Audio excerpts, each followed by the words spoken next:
les voy a hablar acerca del transporte de oxígeno y de dióxido de carbono en la sangre y los tejidos tisulares.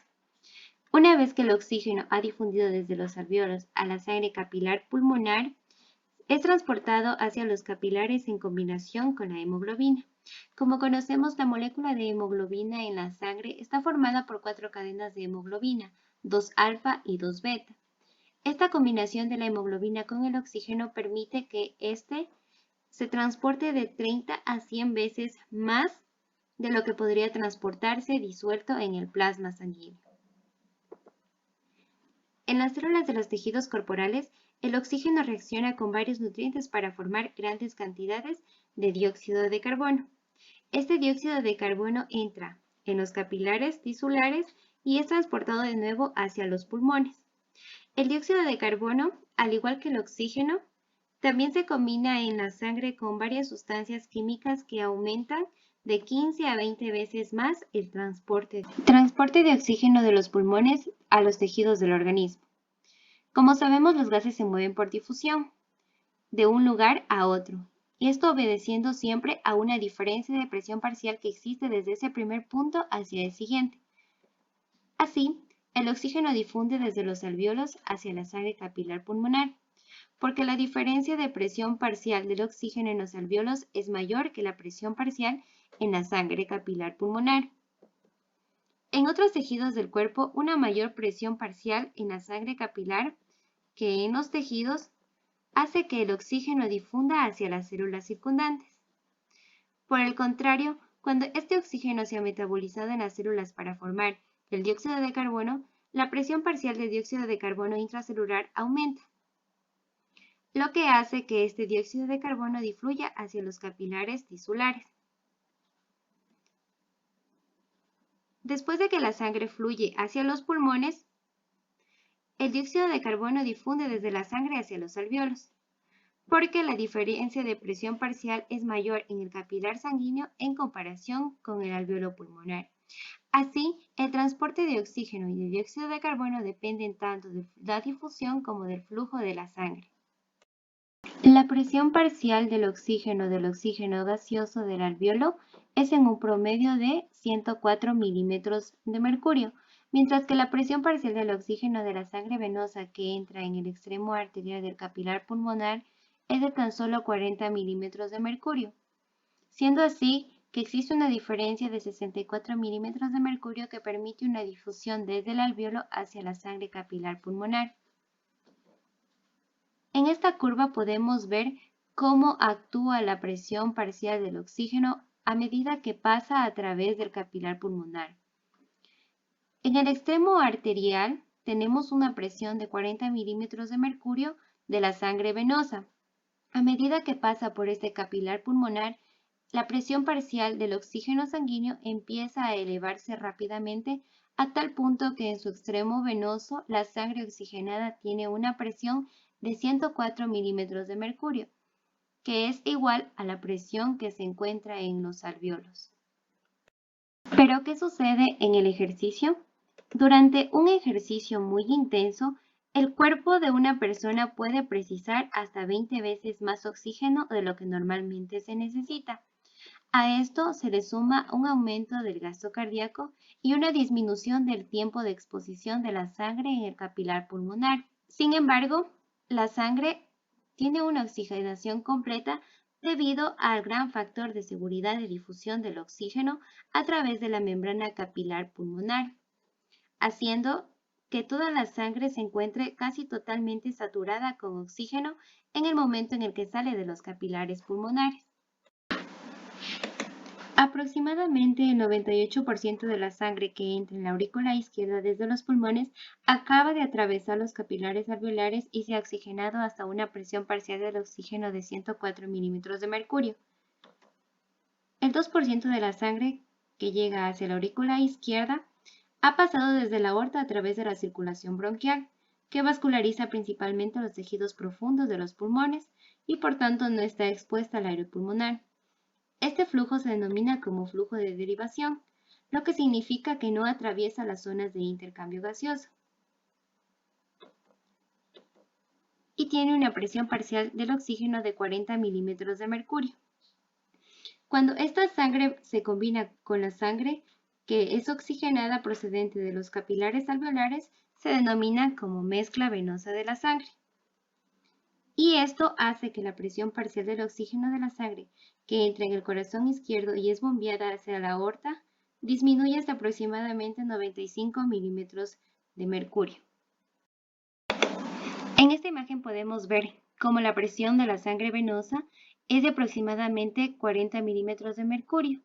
A medida que pasa por los capilares pulmonares, la presión parcial del oxígeno aumenta debido al intercambio gaseoso hasta aproximadamente 104 milímetros de mercurio. Cuando sufre la mezcla con la sangre de la derivación pulmonar, esta disminuye a 95 milímetros de mercurio y corresponde a la sangre arterial sistémica. A medida que fluye por los capilares sistémicos y en la utilización del oxígeno, esta presión va a disminuir hasta aproximadamente 40 milímetros de mercurio, que corresponde a la sangre venosa sistémica que sale de los capilares tisulares. Difusión de oxígeno de los capilares periféricos al líquido tisular. Cuando la sangre arterial llega a los tejidos periféricos, la presión parcial del oxígeno en los capilares sigue siendo de 95 milímetros de mercurio. Sin embargo, la presión parcial del oxígeno en el líquido intersticial que rodea las células tisulares es en un promedio de 40 milímetros de mercurio. Así, hay una gran diferencia de presión parcial que hace que el oxígeno difunda rápidamente desde la sangre tisular hacia el intersticio tisular, tan rápidamente que esta presión desciende hasta un promedio de 40 milímetros de mercurio en el extremo venoso del capilar. Ahora veremos cómo influye el flujo sanguíneo en la presión parcial del oxígeno. Si aumenta el flujo sanguíneo que atraviesa un tejido particular, se transportan cantidades mayores de oxígeno hacia el tejido.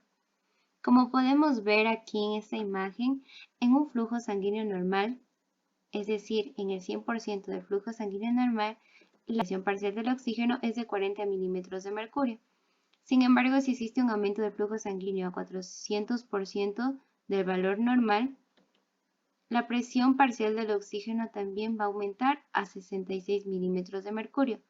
Sin embargo, ante el flujo o ante el mayor flujo sanguíneo, la presión parcial del oxígeno del líquido intersticial no puede sobrepasar a los 95 milímetros de mercurio, pues esta cantidad corresponde a la cantidad que se encuentra en la sangre capilar que ingresa por el extremo arterial. Entonces, el efecto neto del flujo sanguíneo es el siguiente. Si aumenta el flujo sanguíneo, también aumenta la presión parcial del oxígeno del líquido intersticial.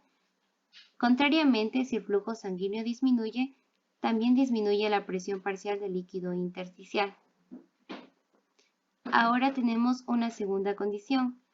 El aumento del metabolismo tisular disminuye la presión parcial del oxígeno del líquido intersticial.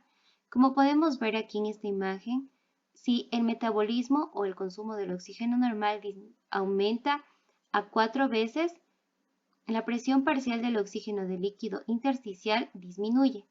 Por el contrario, si disminuye el consumo de oxígeno normal o el metabolismo, la presión parcial del líquido intersticial tiende a elevarse.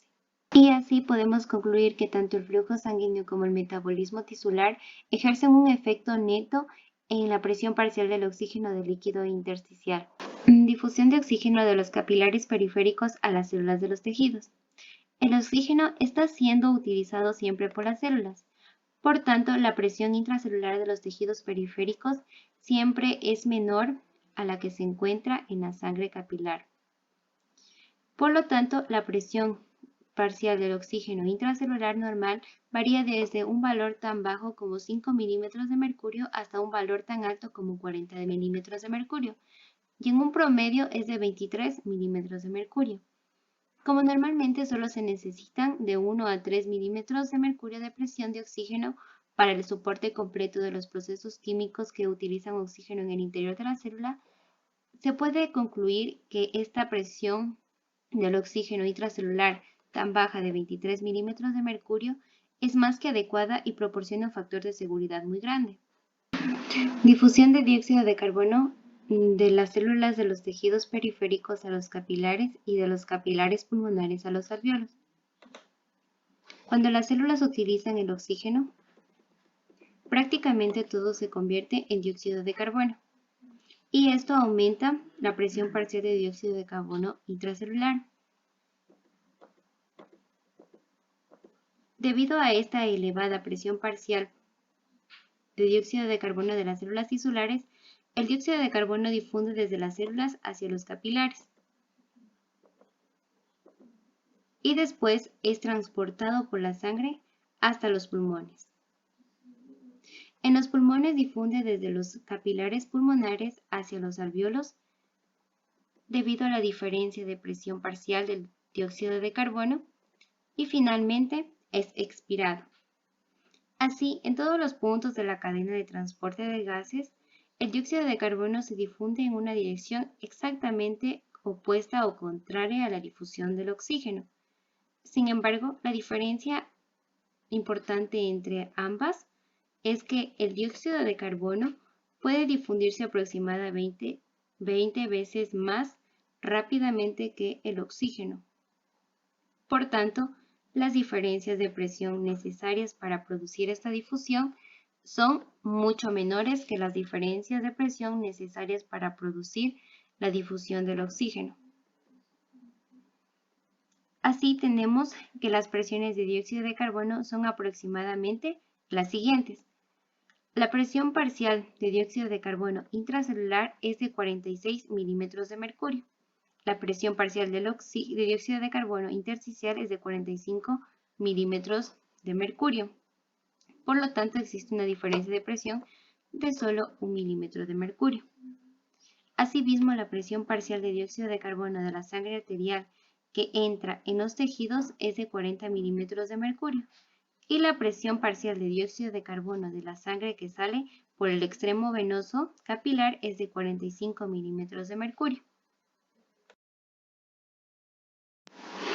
Asimismo, podemos ver cómo la presión parcial de dióxido de carbono que entra por el extremo arterial del capilar pulmonar es de 45 milímetros de mercurio y la presión parcial de dióxido de carbono alveolar es de 40 milímetros de mercurio.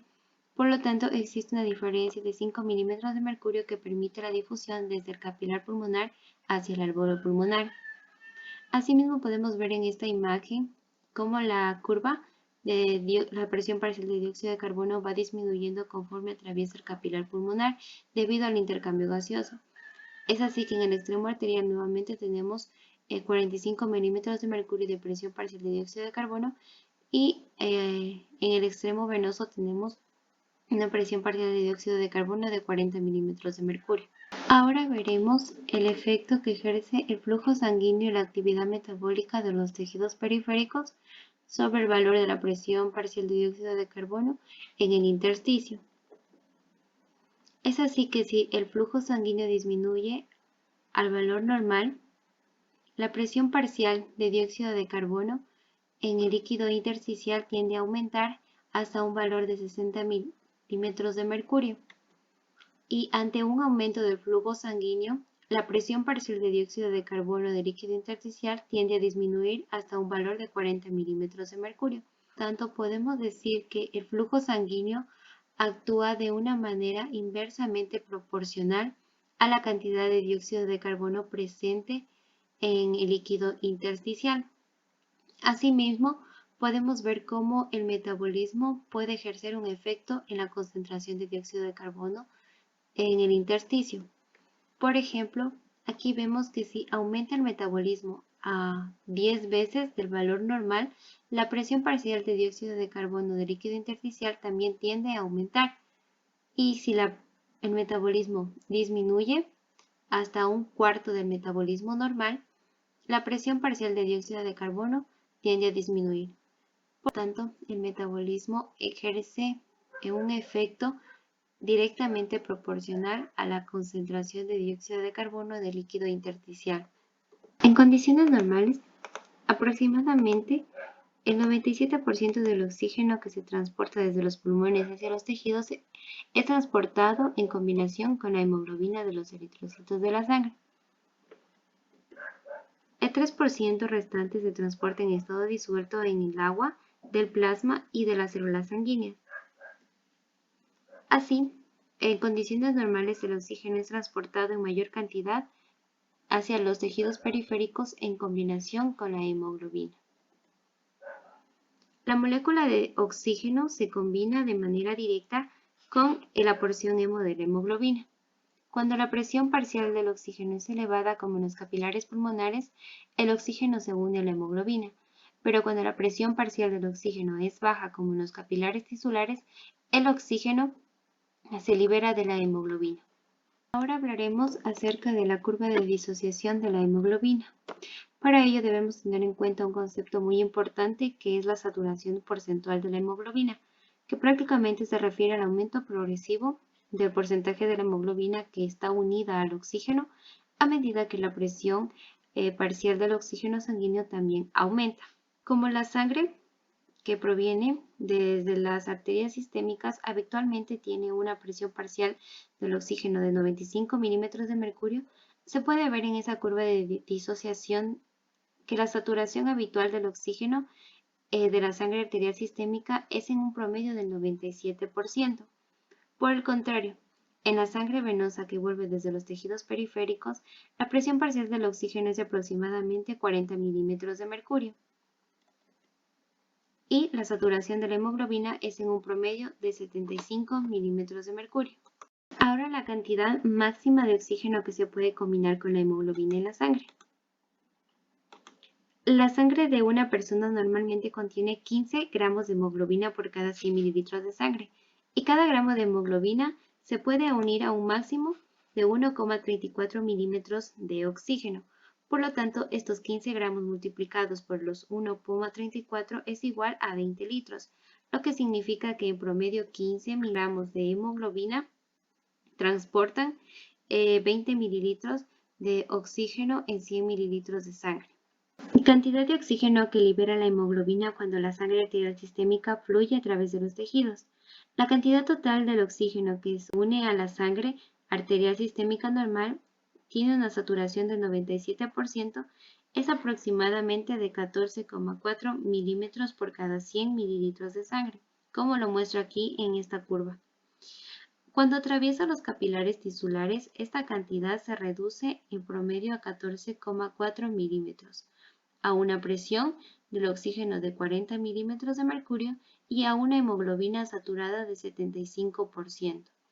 Es así que en condiciones normales se transportan aproximadamente 5 mililitros de oxígeno desde los pulmones hacia los tejidos por cada 100 mililitros de flujo sanguíneo. Transporte de dióxido de carbono en la sangre. El transporte de dióxido de carbono por la sangre no es tan problemático como el transporte de oxígeno, porque incluso en las condiciones más anormales, habitualmente se deben transportar el dióxido de carbono en cantidades mucho mayores que las del oxígeno. Sin embargo, esta cantidad va a depender mucho del equilibrio ácido-básico de los líquidos corporales. Tenemos que en condiciones normales de reposo se transporta en un promedio de 4 milímetros de dióxido de carbono desde los tejidos hacia los pulmones por cada 100 mililitros de sangre. Ahora veremos las formas químicas en las que se transporta el dióxido de carbono. La primera es en un estado disuelto. Para ello, se debe recordar que la presión parcial de dióxido de carbono de la sangre venosa es de 45 milímetros de mercurio y la de la sangre arterial es de 40 milímetros de mercurio. Por lo tanto, la cantidad de dióxido de carbono que está disuelto en el líquido de la sangre a 45 milímetros de mercurio es de aproximadamente 2,7 mililitros sobre decilitro. Y la cantidad que está disuelta en los 40 milímetros de mercurio es de aproximadamente 2,4 mililitros sobre decilitro. Por lo tanto, se transportan aproximadamente solo 0,3 mililitros de dióxido de carbono en forma disuelta por cada 100 mililitros de flujo sanguíneo. Esto que corresponde aproximadamente al 7% del total de dióxido de carbono que se puede transportar normalmente. Ahora veremos el transporte de dióxido de carbono en forma de ion bicarbonato. El dióxido de carbono disuelto en la sangre reacciona con el agua para formar el ácido carbónico. Esto catalizado por la enzima anhidrasa carbónica que es la responsable de esta formación. Luego este ácido carbónico se disocia en hidrógeno y en un ion bicarbonato, el hidrógeno pasa a unirse con la hemoglobina, puesto que la hemoglobina es un gran y potente amortiguador ácido básico. Y por su parte, el ion bicarbonato sale de la célula en intercambio con el cloro. La reacción es mediada por la proteína transportadora de bicarbonato y cloruro. Así, con este mecanismo, el dióxido de carbono se transporta en un 70% desde los tejidos hacia los pulmones. Ahora el transporte de dióxido de carbono en combinación con la hemoglobina y proteínas plasmáticas. Además de reaccionar con el agua, el dióxido de carbono reacciona directamente con los radicales amino de la molécula de hemoglobina para formar la carbaminohemoglobina. Esta combinación del dióxido de carbono con la hemoglobina es una reacción reversible que se produce con un enlace laxo, de modo que el dióxido de carbono se va a liberar fácilmente hacia los alvéolos pulmonares, en los que la presión parcial de dióxido de carbono es menor que en los capilares pulmonares. Así, finalmente podemos concluir que el 70% del transporte de dióxido de carbono es transportado en forma de ion bicarbonato. El 23% se transporta en forma de carbaminohemoglobina y solo un 7% es transportado disuelto en el plasma sanguíneo.